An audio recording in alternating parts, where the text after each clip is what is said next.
I like to thank all my new follows. I like to thank the ones who've been sending donations because it is hard for me right now. Most of the time I do not know where my next meal is coming from.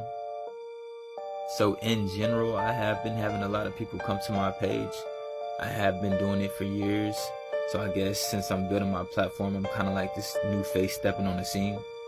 But you can go follow me on all platforms under Marco Crew AF on YouTube, Crew AF Networks on Facebook, and it's pretty much Marco Crew AF on all platforms.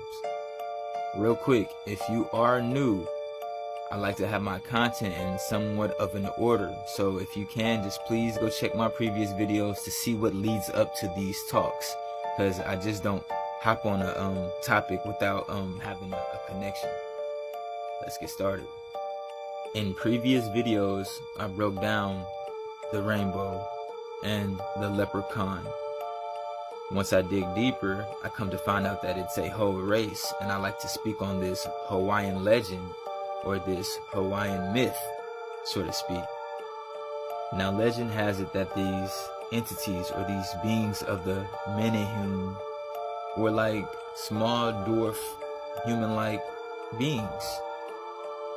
And as I started finding out and digging more and more research about the little people, or this dwarf race, I think that they were actually real.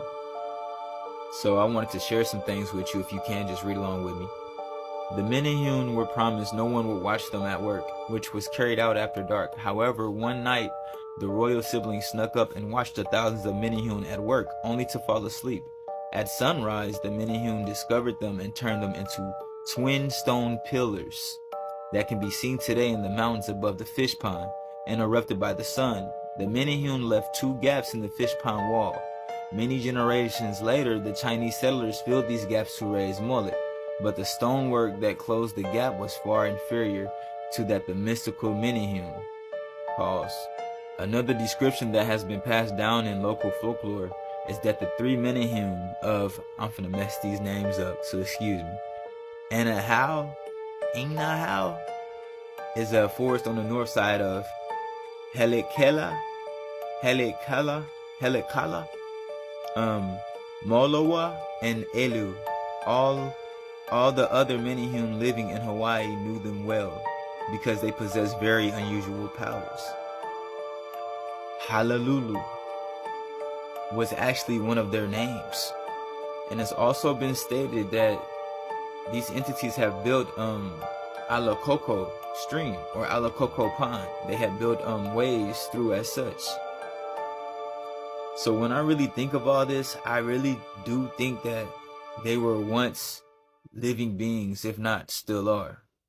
And one more thing, the story stood too close to the Smurfs. And I'm just showing you these connections between the leprechaun, the MeneHune, and even in games like I be showing on Twitch, Deep Rock Galactic. It's about dwarfs who go to different planets to collect different elements. So there's a missing piece to this story here, or human history once more. So with all that being said, my mind just gets to going, and I think of Lilo and Stitch. Like, what if Lilo was a real Hawaiian girl who came in contact with some alien entity? But y'all like and follow for more. Peace, God.